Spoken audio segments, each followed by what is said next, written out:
आज हम लोग पढ़ेंगे प्रबंध। इसमें सबसे पहले हम लोग ये जानेंगे कि प्रबंध क्या है। तो प्रबंध का अर्थ, प्रबंध का अर्थ अत्यधिक व्यापक है।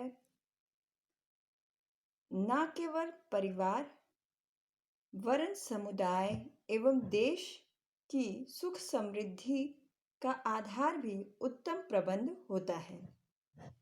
प्राचीन काल से ही मनुष्य अपने समूहों एवं परिवारों में जीवन यापन के हेतु प्रबंध करता आया है। उस समय आवश्यकताएं बहुत सीमित थीं और संसाधन भी बहुत कम थे, अतः उनकी पूर्ति आसानी से हो जाती थी। परंतु जैसे जैसे समय विकसित होता गया, हमारी आवश्यकताएं भी बढ़ती गईं और संसाधन भी बहुत सारे हो गए, जिसकी वजह से उनमें चुनाव करना कठिन हो गया और प्रबंध भी बहुत ही जटिल हो गया। प्रबंध शब्द यद्यपि व्यवस्था से प्रयोग में लाया जाता है तथा साधारणतः सभी परिचित हैं कि औद्योगिक क्षेत्रों में सर्वप्रथम इसका महत्व को समझा गया और इसका प्रयोग किया गया। व्यवस्था के चरणों में आयोजन, नियंत्रण व मूल्यांकन में से केवल एक या दो को ही पहचाना जा सकता है, किंतु इन तीनों आयोजन, नियंत्रण और मूल्यांकन, इन तीनों के पूरा होने पर ही प्रबंध प्रक्रिया पूर्ण मानी जाती है। फिर आता है गुड परिभाषा। सबसे पहले गुडियर एवं कोहलर के अनुसार प्रभावशाली व्यवस्था मूल्यों को समझने एवं मानवीय भौतिक साधनों से लक्ष्यों को प्राप्त करने में सहायता प्रदान करती है। इनके कहने का क्या तात्पर्य है कि प्रबंध जो है मूल्यों को समझने, यानी जो भी मूल्य निर्धारित होते हैं उनको समझने एवं मानवीय भौतिक संसाधनों से, जो भी मानवीय यानी जो भी व्यक्ति हैं उनका उपयोग करके और जो भी भौतिक संसाधन हैं उनका उपयोग करके लक्ष्य जो कि हमने पहले ही निर्धारित कर रखा है उनको प्राप्त करने में सहायता प्रदान करती है। फिर उसके बाद आता है राजमल पी देवदास के अनुसार, इनकी परिभाषा में है कि प्रबंध प्राप्त भौतिक एवं मानवीय संसाधनों का सर्वश्रेष्ठ उपयोग है। इन्होंने साधनों के समुचित उपयोग पर बल दिया है।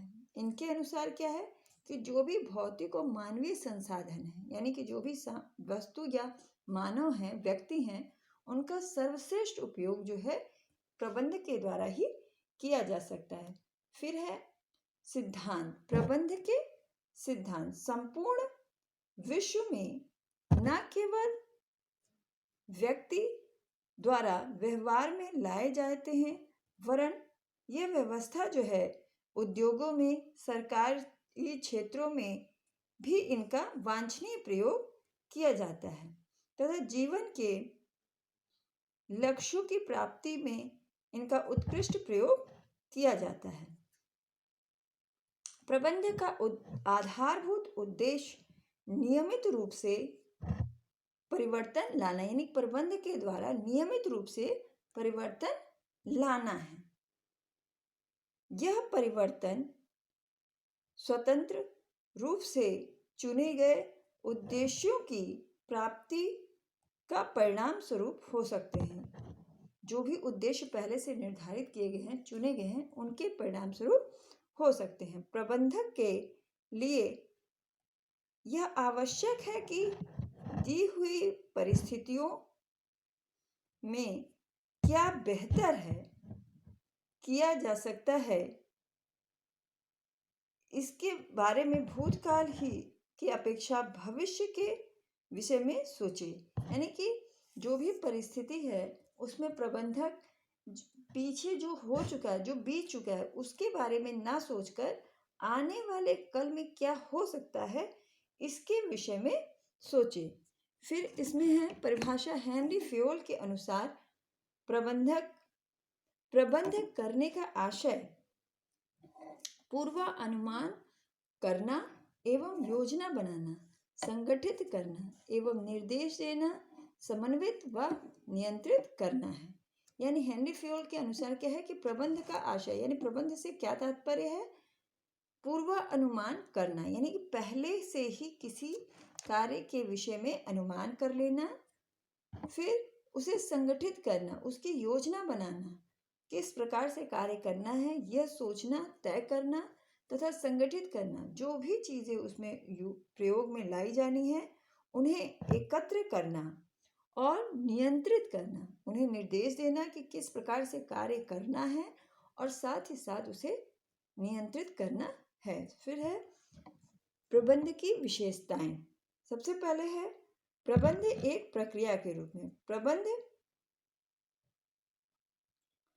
प्रबंध संख्या के शैक्षिक एवं पूर्व अनुमान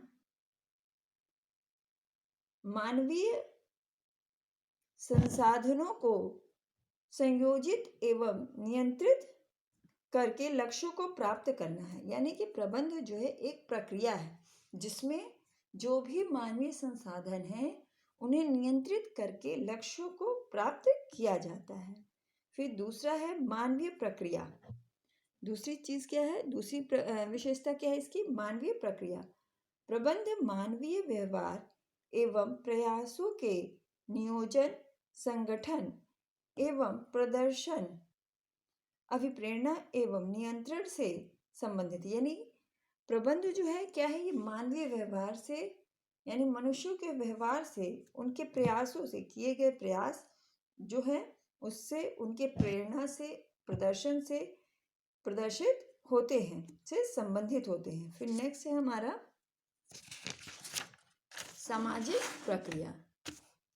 सामाजिक प्रक्रिया में क्या है कि प्रबंध को सामाजिक प्रक्रिया भी माना गया है। प्रबंध को क्या माना गया है, एक सामाजिक प्रक्रिया, क्योंकि इसमें व्यक्तियों के अंतः संबंध, यानी कि इसमें व्यक्तियों के आपस में संबंधों को सम्मिलित किया जाता है। इसमें व्यक्ति जो होते हैं, इसमें जो भी उसमें कार्य कर रहे होते हैं, उस योजना में या उस व्यवस्था में उनके आपसी संबंधों, यानी आपस के संबंधों के से ये प्रक्रिया बनती है, सम्मिलित की जाती है। फिर है नेक्स्ट हमारा एकीकृत प्रक्रिया। एकीकृत प्रक्रिया, इसमें क्या चीज है, एकीकृत प्रक्रिया में कि प्रबंध अपने विशिष्ट कार्यों जैसे नियोजन, संगठन, नियंत्रण, समन्वय आदि की एक ऐसी प्रक्रिया है, किसकी विशिष्ट कार्यों की, जिसमें कौन कौन सी चीजें हैं, नियोजन है, फिर संगठन है, नियंत्रण है और समन्वय की ऐसी प्रक्रिया है जो जिसमें इन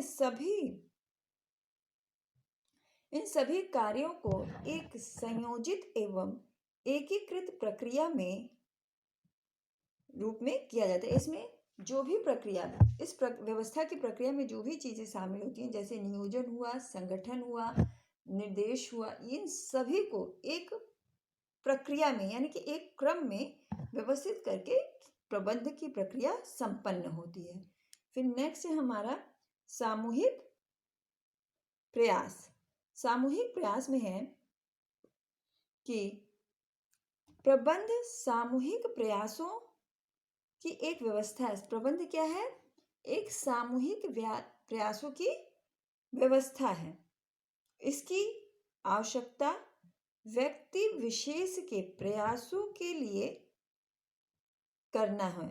ठीक है, क्या है कि सामूहिक प्रयासों की, यानी कि जितने भी इस व्यवस्था में जितने भी व्यक्ति और संसाधन है, उन सबका सामूहिक प्रयास है, उन सबके मिल करके जो कार्य होता है वो उससे जो है व्यवस्था बनती है।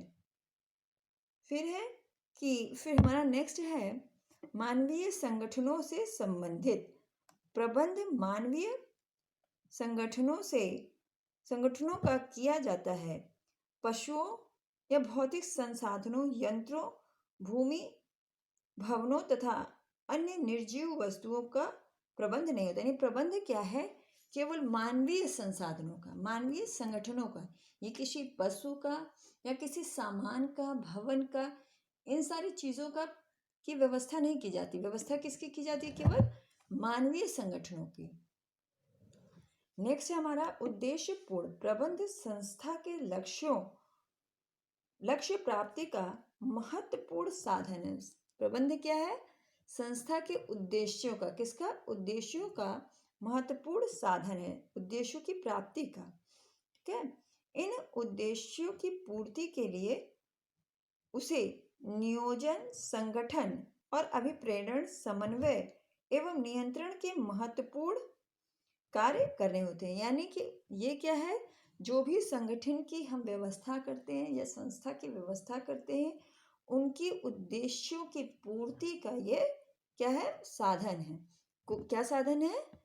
व्यवस्था। व्यवस्था क्या है? व्यवस्था। ठीक है। व्यवस्था क्या है? उद्देश्यों की प्राप्ति के साधन। फिर है सर्वव्यापी प्रक्रिया।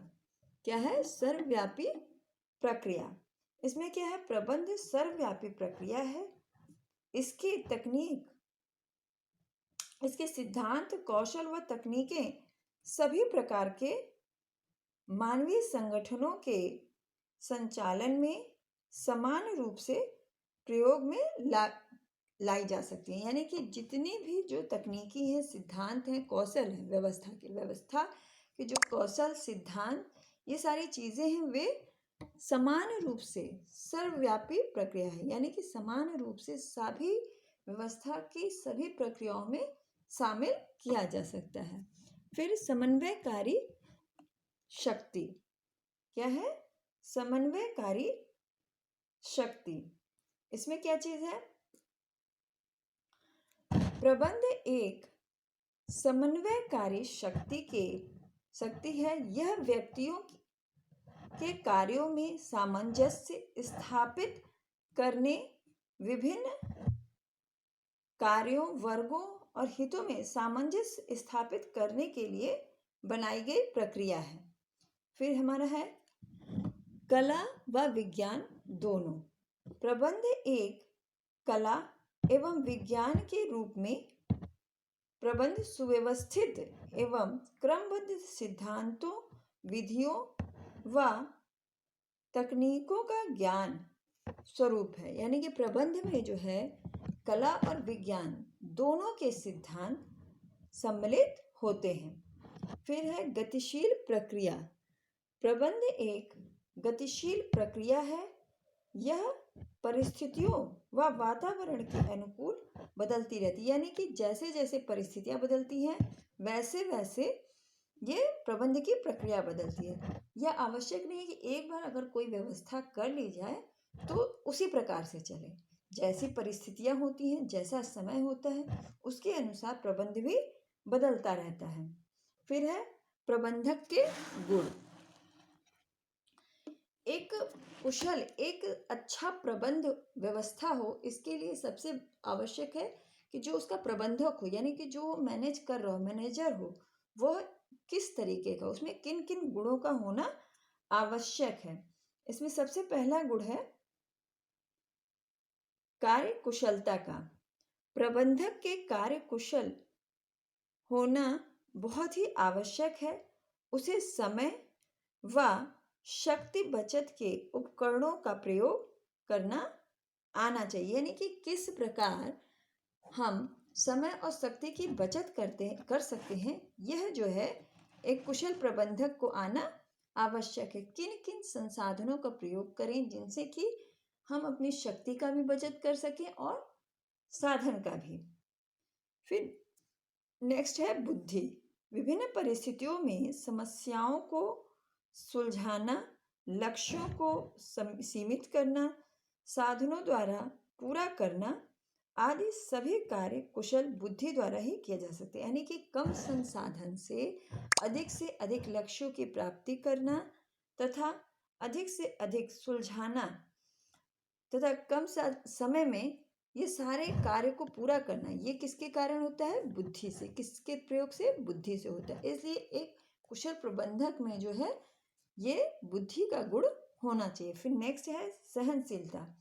प्रबंधक का स्वभाव सहनशील होना चाहिए। उसे सभी सदस्यों की, व्यक्तियों की आवश्यकताओं, कठिनाइयों एवं समस्याओं को सहनशील रहकर समझना चाहिए। यानी कि एक व्यवस्था में, एक संगठन में बहुत सारे लोग कार्य करते हैं, तो एक प्रबंधक का कार्य है कि वे उस संस्था या उस संगठन में या उस व्यवस्था में कार्य करने वाले प्रत्येक व्यक्ति की समस्याओं को सुने और सहनशील होकर के समझे। फिर है मानव स्वभाव को समझना।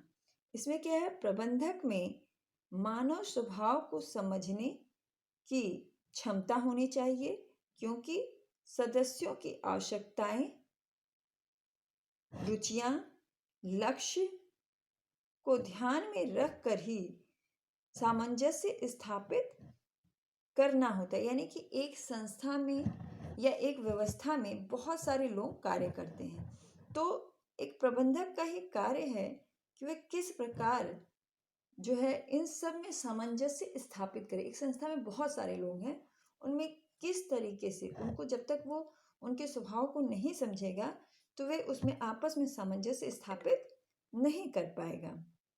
फिर है उत्साह। हमारा नेक्स्ट है उचित निर्णय। किस प्रकार जो है एक जो प्रबंधक है वो सही समय पर सही निर्णय ले सके। उसे ये पता होना चाहिए कि कौन सा निर्णय किस समय सही साबित हो सकता है। फिर नेक्स्ट है आत्मनियंत्रण।